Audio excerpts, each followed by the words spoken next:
नमस्कार दोस्तों, स्वागत है आप सबका आप ही के इस चैनल पर। अगर आप डेवलपमेंट ऑफिसर हो या एलआईसी के एजेंट हो तो एक चीज़ आपने हमेशा एक्सपीरियंस की होगी और उस एक्सपीरियंस पे सॉल्यूशन देने के लिए आज का ये वीडियो है। तो रिक्वेस्ट करूंगा वीडियो अंत तक देखें। दोस्तों, कई बार ऐसा होता है कि आप जो है आपके प्रोस्पेक्ट के पास जाते हैं, उन्हें अच्छी तरीके से प्रेजेंटेशन देके उनके नीड के हिसाब से प्लान समझाते हो, प्रोडक्ट समझाते हो, फॉर्म फिलिंग का जो प्रोसेस है वो भी आप कर लेते हो। लेकिन जब पेमेंट की बात आती है तो क्लाइंट के पास कई बार ऐसा होता है कि जो प्रीमियम है उतना कैश अवेलेबल नहीं होता है, क्योंकि आज हम लोग डिजिटल युग में हैं तो कैश जो है काफ़ी कम यूज़ हो रहा है। तो लोग प्रीफर करते हैं कि डेबिट कार्ड, यूपीआई या क्रेडिट कार्ड से पेमेंट करना। तो ऐसे वक्त अगर उनके पास कैश नहीं है या फिर वो चेक देना चाहते हैं, लेकिन जब वो चेकबुक खोलते हैं तो पता चलता है कि ऑलरेडी उसमें चेक की खाली 2 लीफ पेंडिंग है और उसमें से जिनको वो चेक ऑलरेडी देना है उनके नाम डिटेल्स के साथ एंटर किया हुआ है। तो ऐसे वक्त क्या होगा कि आपको जो है क्लाइंट फॉलोअप दे देगा।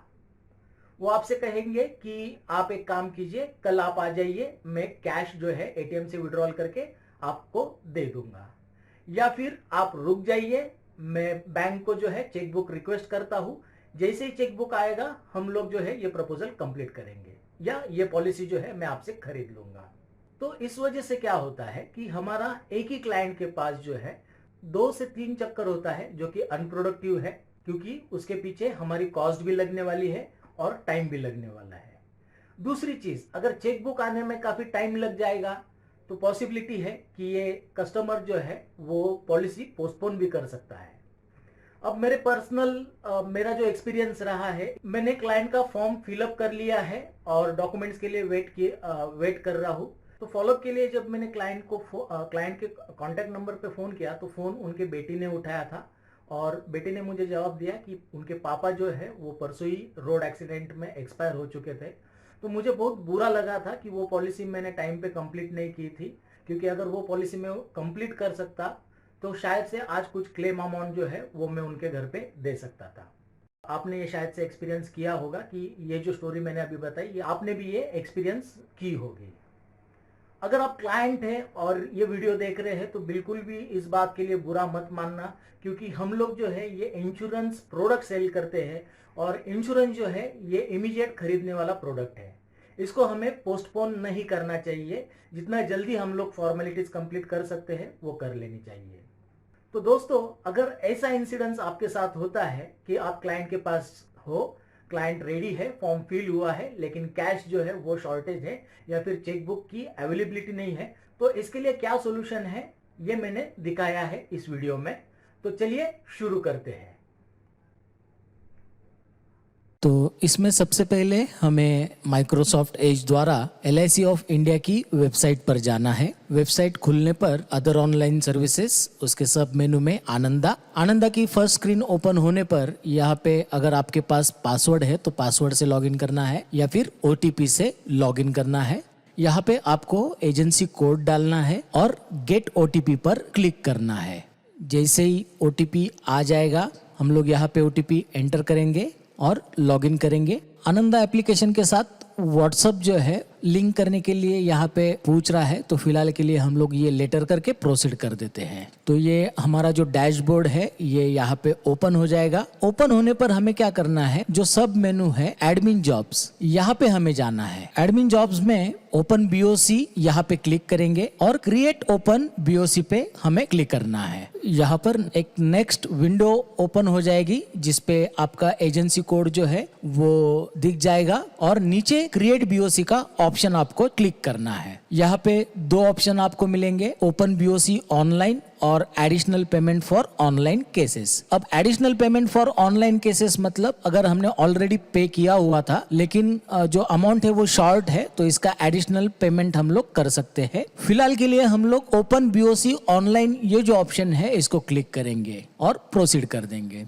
प्रोसीड करने पर ये देखिए यहाँ पे आपका एजेंसी कोड आ जाएगा, आपका नाम आता है, आपके जो डेवलपमेंट ऑफिसर है वो और आपकी ब्रांच कोड जो है वो ऑटो यहाँ पे आ जाती है। आपको कस्टमर का जो नाम है वो यहाँ पे एंटर करना है। याद रखिए, अगर आपको माइनर के नाम से पॉलिसी करनी है तो उसके पिताजी या मम्मी अगर वर्किंग है तो उनके नाम से ये बीओसी करना, क्योंकि अगर इन केस प्रपोजल कैंसिल होता है तो बैंक अकाउंट जो है ये फादर का या मदर का रहेगा तो आसानी से उसमें क्रेडिट हो जाएगा। फिर उसके बाद में जो हमारे कस्टमर का फोन नंबर है वो यहाँ पे हमें एंटर करना है एंड कस्टमर का ईमेल आईडी जो है वो हम लोग यहाँ पे एंटर कर देंगे।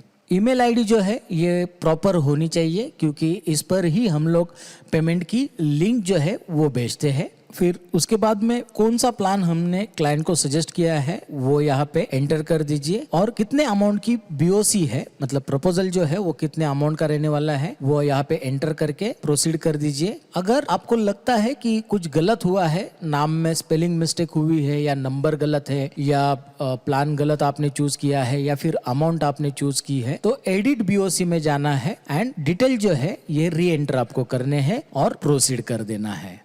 अब ये ठीक है तो send BOC link to customer इस ऑप्शन पे आपको क्लिक करना है। डिटेल जो है ये ऑटोमेटिकली क्लाइंट के ईमेल आईडी पर चले जाएंगे या उनके मोबाइल पर एसएमएस थ्रू चले जाएंगे। अब आपको दिखाने के लिए मैंने यहाँ पे जो ईमेल आईडी है वो मेरा एंटर किया था, तो अब यहाँ पे मैं लॉगिन करता हूँ। ये देखिए ये लिंक आया हुआ है LIC ऑनलाइन की तरफ से। यहाँ पे क्लाइंट का नाम आ जाएगा, रेफरेंस आईडी आ जाएगा, कितना अमाउंट के लिए हमने लिंक भेजा है वो यहाँ पे आ जाएगा, कौन सा प्लान है, एजेंसी कोड क्या है और उसका एजेंट का नाम भी यहाँ पे आ जाएगा। तो नीचे जो ब्लू कलर में क्लिक टू पे ये ऑप्शन दिया है उसको क्लिक करना होता है। जैसे ये ओपन होता है अगेन ईमेल आईडी और mobile number through OTP client को जाता है। OTP का जो ईमेल है वो यहाँ पे आ चुका है। OTP ये 6 डिजिट नंबर रहेगा, सिर्फ वो 6 डिजिट नंबर हमें यहाँ पे एंटर करना है और सबमिट OTP पर क्लिक करना है। जैसे ही OTP पे हम लोग क्लिक करेंगे तो जो भी रूल्स एंड रेगुलेशंस है, जैसे कि मेरा जो प्रीमियम है ये मैं थर्ड पार्टी से नहीं कर रहा हूँ, मेरे खुद के अकाउंट से कर रहा हूँ। अगर LIC को लगता है कि ये इनकरेक्ट इन्फॉर्मेशन देकर पॉलिसी कंप्लीट की है तो पॉलिसी कैंसिल भी हो सकती है। तो यहाँ पर हमें आई एग्री का जो बॉक्स है उस पर क्लिक करना होता है। जैसे ही हम यहाँ पे आई एग्री कर देते हैं तो हमारे पास 4 ऑप्शंस ओपन होते हैं, net banking, debit card, UPI और क्रेडिट कार्ड।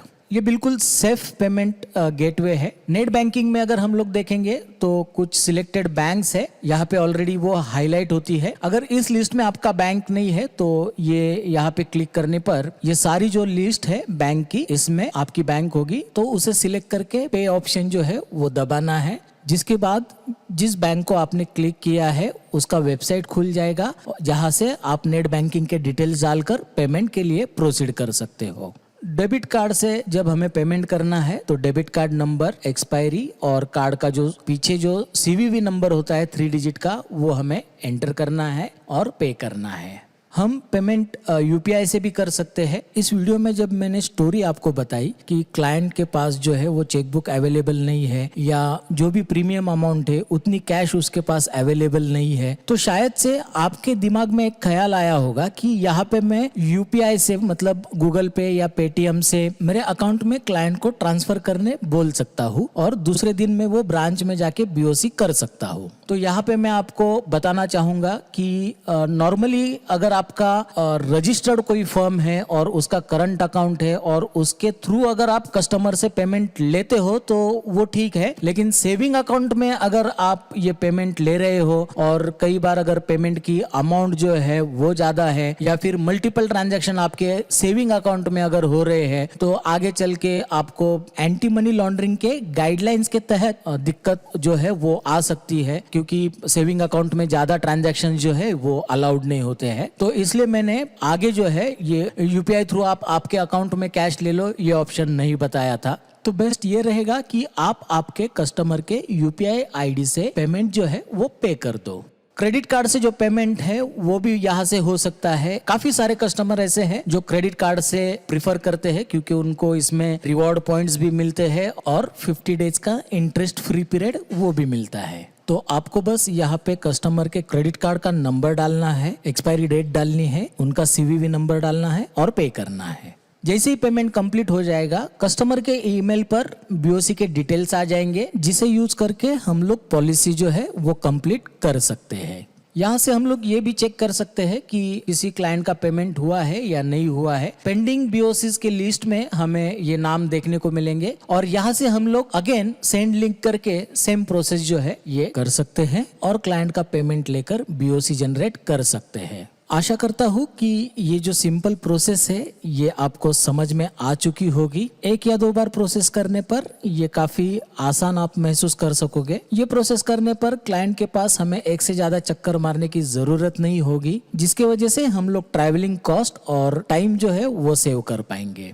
अगर आपको लगता है कि ये वीडियो से आपको कुछ नॉलेज मिला है तो मैं आपसे रिक्वेस्ट करूंगा कि ये वीडियो जो है आपके साथी डेवलपमेंट ऑफिसर्स, आपके एजेंट्स, आपके साथी एजेंट्स इनको शेयर कीजिए, ताकि उनको भी ये आसान सी प्रोसेस समझ में आए और उनका भी जो प्रॉफिट है वो बढ़ाने में हम लोग उनको हेल्प करें। ध्यान रखिए, शेयरिंग इज ऑलवेज केयरिंग। तो मिलते हैं नेक्स्ट वीडियो में। आनंद कीजिए, आनंदित रहिए। धन्यवाद।